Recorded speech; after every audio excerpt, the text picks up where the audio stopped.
барлығымыз әдебиет қолымызды жұмыс сәттерімізді аламыз.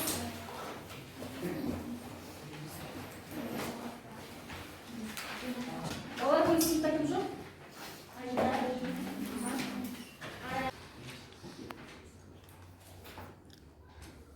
Жақсы. Олай болса сабағымызды бастаймыз. Бүгін бізде әдебиет сабағы, иә?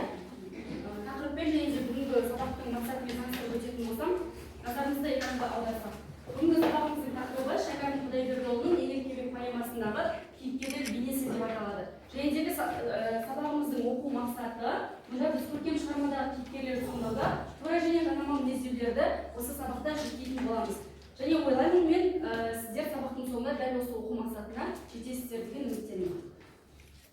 Олай болса, ең бірінші біз топқа бөлініп алайық. Топқа бөлу әдісі бізде сөз сөйлем әдісі арқылы болады. Біз алдыңғы сабақтарда жасап жүрген бұл тәсілді дәл бүгінгі ашық сабақта да қолданамыз. Яғни тақтада өздеріңіз көріп тұрғандай стикерлер жазылып тұр, иә? Оның артында сөздер жазылған. Осында біртіндеп келіп әрқайсымыз алайық. Тез алайық. Тез келген бұйырмамыз.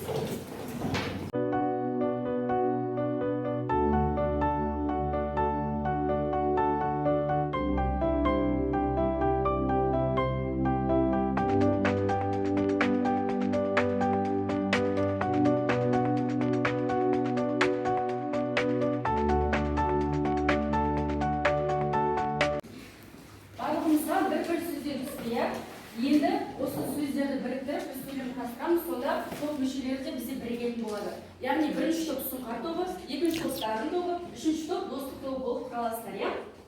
Бірінші сөйлем бізде ақынның 1987 жылы жазылған алғашқы шығармалардың бірі «Жастарға өлеңі». Дәл осы сөйлемдегі сөздер қай оқушыларға түсті? Ақынның 1987 жылы бірінші топқа, сұңқар тобына жайғасыңыздар. Бірінші сөйлемдегі сөздері бар оқушылар бірінші топқа жайғасамыз. Енді екінші сөйлемімізде Шәкәрім мұрасының үлкен бір саласын оның поэмалары құрайды деген. Кімде дәл осы сөйлемде? Осы оқушылар дарын тобына жайғасамыз. Енді бізде үшінші сөйлем қалды. Еңлік кебек дастаны, адам тағдыры, адам махаббат жолындағы күрес.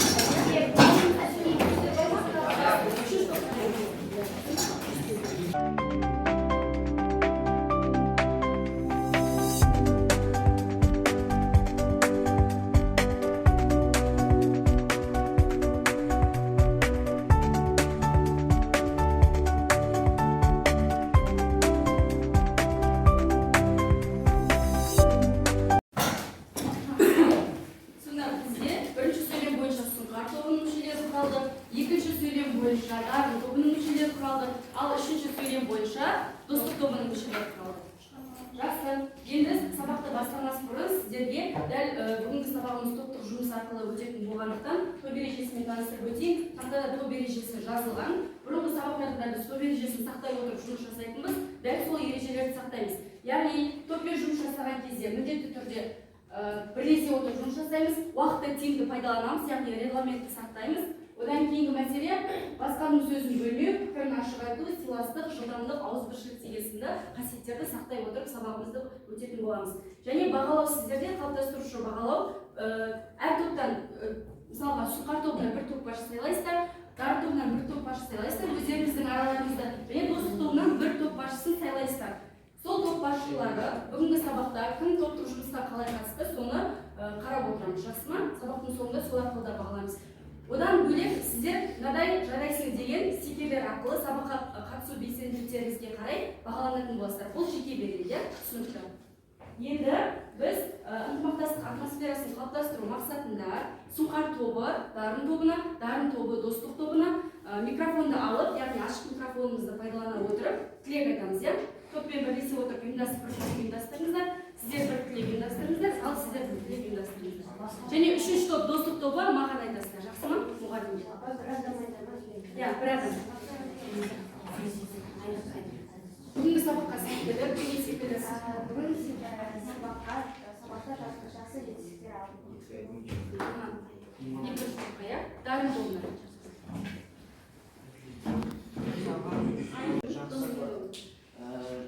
Жақсы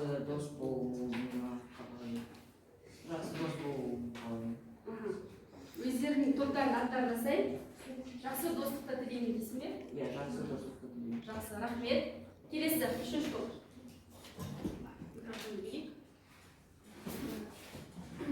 Сізге бақыт тілеймін. Күлімсіреп жүре беріңіз. Рахмет.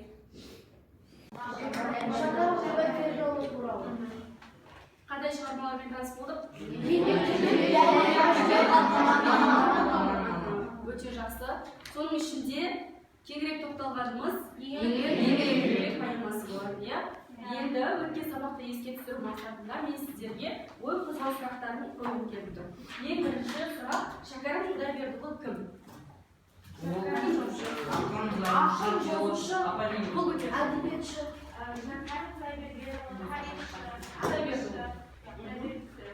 Ақыншы, тарихшы, аудармашы, поэт. Жарайсыз. Қалған топтарға жауап ма? Қандай нұсқаларыңыз бар? Шәкәрім Құдайбердіұлы ақын, жазушы және әдебиеттанушы, мәдениеттанушы және поэт. Жақсы. Және оны кімнің немере інісі дейді? Қай жерде дүниеге келген?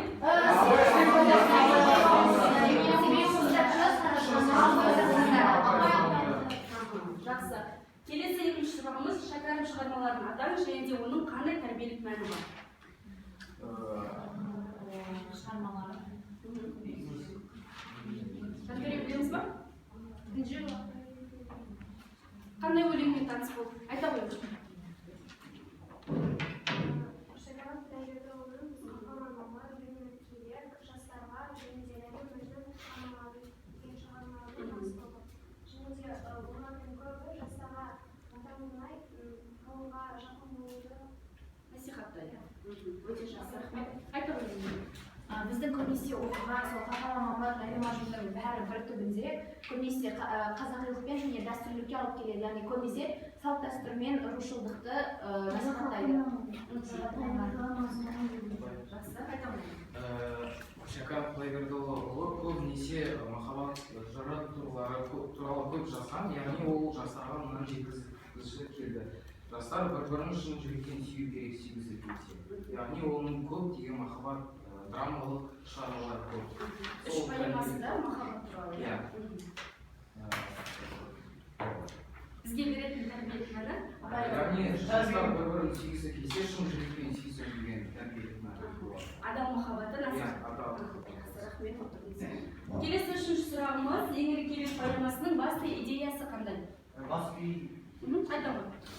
Еңлік кебек поэмасының басты идеясын айтатын болсақ, ол жерде махаббат туралы және де негізінен ол екеуі бір-бірін қатты жақсы көргендіктен екеуі бір-бірі үшін қайтыс болған болады. Олар кімдер еді? Аттарын атап өтейік, басты кейіпкерлер. Басты кейіпкер кебек және де Еңлік. Жақсы. Тағы кімде қандай нұсқа бар? Айта ғой. Кебек поэмасы басты идея сол таза махаббат және де шын сезімді көрсету. Ол поэмада екі ғашықтың ауыр тағдыры жайлы айтылады. Және сол кездегі әлеуметтік мәселені қозғайды ма? Қандай әлеуметтік мәселелер қозғайды? Есіңізге түсірейікші, айта ғой. сол кезде жас қыздарды, яғни 13 жасынан бастап үлкен қастарға бере бастаған. Өзіне әкелді. Оның атасы поэмасы 13 жастан бастап Жақсы, рахмет.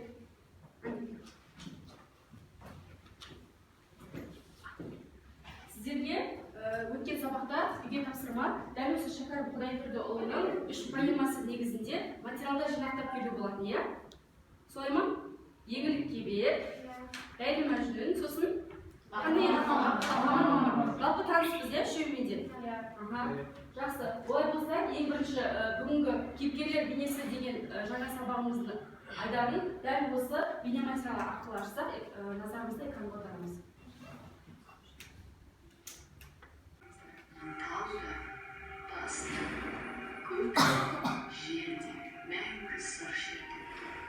Ұлы даланың ұшы-қиыры жоқ кеңістігінен, тарихтың толқынында жеті ғашықтың үні мен махаббат әні естіледі.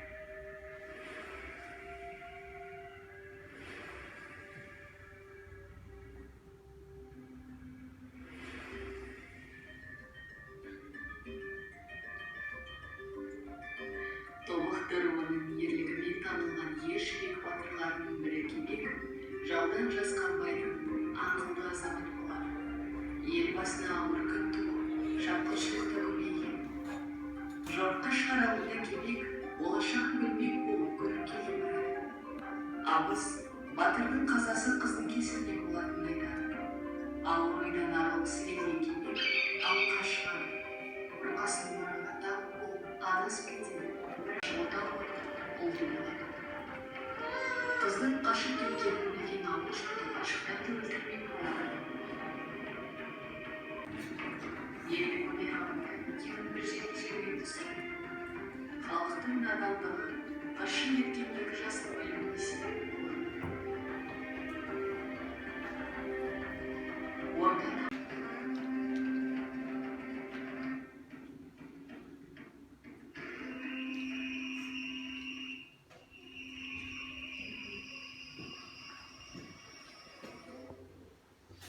Бейнематериалда балалар жалпы көре отырып еңлік кебектің өткен жолы өздеріңіз толық танысқан оқиға желісімен естеріңізге түсті ме оқиға желісі жайлы?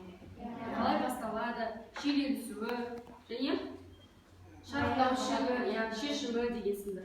Есімізге түскен болса, дәл осы бейнематериалда қандай кейіпкерлердің аты аталды? Жоқ, ру атаулары, ру атауы және абыз, нысан абыз өте дұрыс.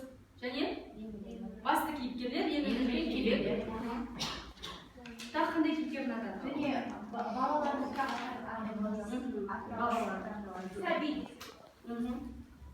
Сосын екеуін аяусыз жазаға тартқан кім еді? Найман арғын тоқтырулары, бәрі олар таласады, кім мен оларды жазаға тартамын деп олар таласады өзінің араларында. Негізінде Найман руы жазалаған. Жақсы. Олай болса, бірінші тапсырмамыз біздің балалар. Дәл осы кейіпкерлердің негізінде үй тапсырмасымен бүгінгі жаңа сабақты байланыстыра отырып, сіздерге Шәкәрім Құдайбердіұлының 3 поэмасын постерге қорғап бересіздер маған. Түсінікті ма? Онда жалпы постердің құрамы былай болу керек. Сіздерге, мысалға, бірінші топқа мен берген Сұңқар тобына сіздерге Ләйлі Мәжнун поэмасы, екінші топқа Дар тобына Қалқаман Мамыр поэмасы, ал үшінші достық тобына Еңлік кебек поэмасы. Енді осы аталған поэманың ең бірінші сіздер жазасыздар тарихын, жазылу тарихын, одан кейін негізгі кейіпкерлердің. Түсінікті, иә? Сұңқар топ сіздерге қандай поэма? Сіздерге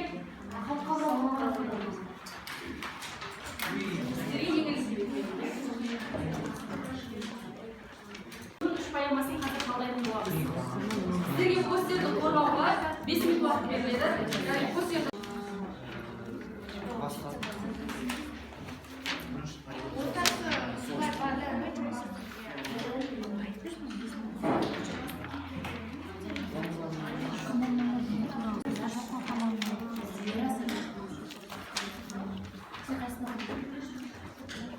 түсініксіз сұрақтарыңыз болса сұраңыздар.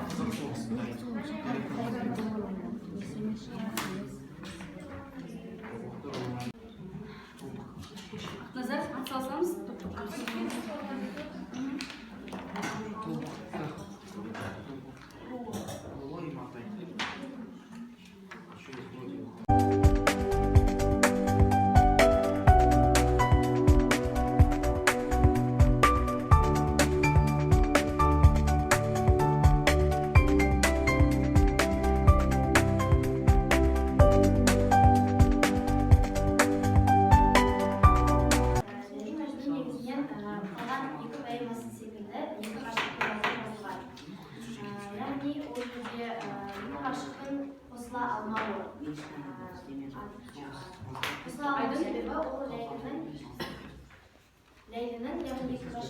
Ләйлінің әкесі болады, ол хан келісімін бермейді да, мен үйде болуға, бірақ екеуі бір-бірін қатты жақсы көреді. Мен жындыға қызымды бермеймін деп ол айтып, Ләйліні өз қызын Ибн Саламға тұрмысқа береді. Ол сол жердегі байлардың бірі болады. Атыстық солар атамыз. Ләйлі Мәжнун поэмасы жеке кітап болып 1947 жылы шықты.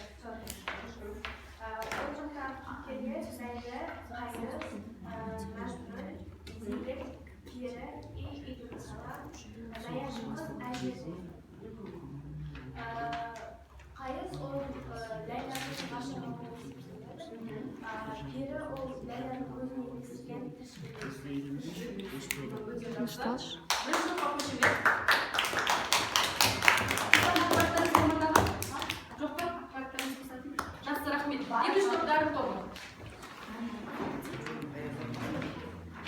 Негізгі және қосалқы кейіпкерлерді атап өтсек.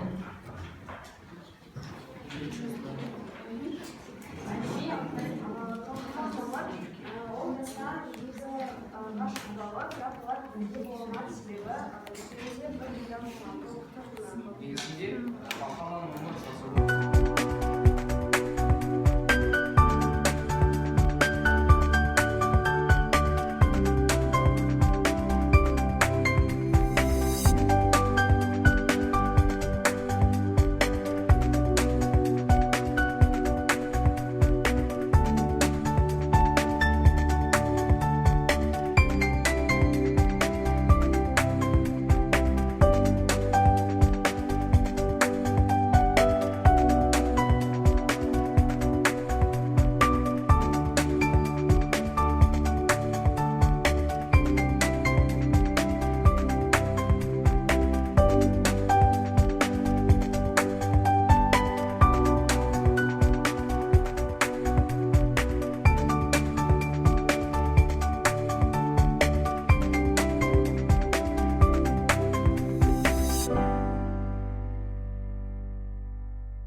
мақсатында дәл осындай кесте берілген, сіздерге таныстырып өтейін. Ең бірінші поэмадағы кейіпкерлер, яғни негізгі кейіпкері Еңілік, Кебек, Нысанабыз, Кеңгірбай сынды кейіпкерлер жазылған. Және осылардың портретін, мінезін, іс-әрекетін сіздер кестеге түсіресіздер. Түсінікті, иә? Ал астындағы соңғы бағанада қосалқы кейіпкерлер жазылған. Және сол қосалқы кейіпкерлерге кімдер жатқызатын едіңіздер, соны жазсаңыздар болады.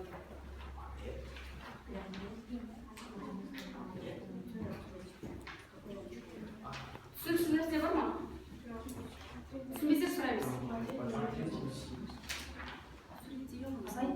Кебекті қалай суреттеген авторымыздан, Еңілікті қалай суреттеген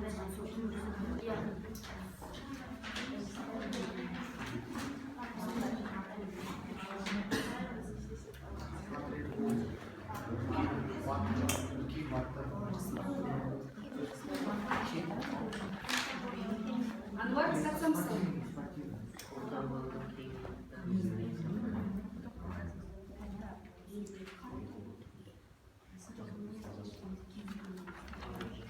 Қазір осы тапсырма тексеру барысында бірінші топ сіздер Еңілік туралы айтасыздар. Барлығын жасаймыз, ол тексеріледі. Дегенмен уақыт үнемдеу мақсатында біреуін ғана екінші топ дәл солай тексеріледі. Кебектің бейнесі сіздерде Нысанабыздың бейнесі. Барлығын жасайсыздар, бірақ Нысанабыздың бейнесі кеңірек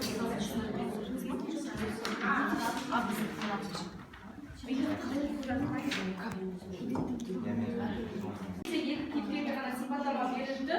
Соның ішінде Еңілікті қалдырып берсеңіздер. Жоқ, біреуіміз қалды. Еңілік ол өте сұлу және өз көркіне сай ұзыншықтағы болған.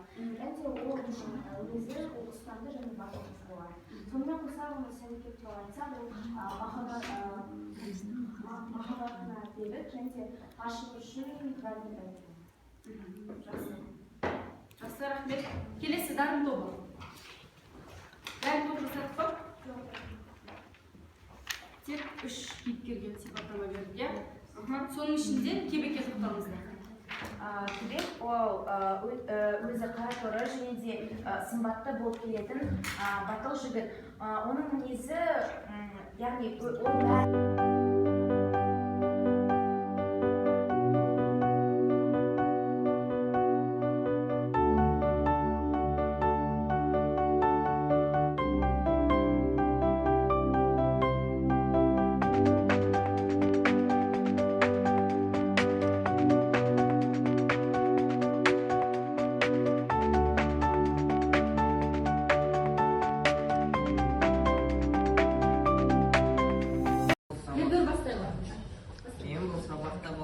қазақтың әртүрлі дәстүрлерін білмеуші едім.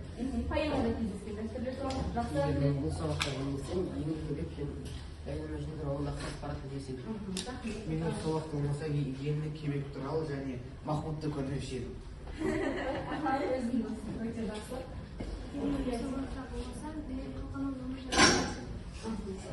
Егер мен бүгін сабақта болмасам, көп ақпаратқа оқуға келеді. Егер де мен сабақта болмасам, шәкәрім Құдайбердіұлы поэмасына танысқым. Жалпы бүгінгі сабақ ұнады ма балалар? Өзіңіз білмейтін ақпараттарды біле алдық па? Жақсы. Олай болса үй жұмысы жазып алыңыздар. Үй жұмысты бізде 104-ші бетті ашамыз барымыз. Көрдік па? Біз Шәкәрім Құдайбердіұлының 3 поэмасымен де толық таныстық. Дәл сол поэмаларға баға беру мақсатында оқулықта берілген сұрақтарға жұмыс дәптеріңізге жазып келеді. Жақсы ма? Сұрақтарға жауап береміз.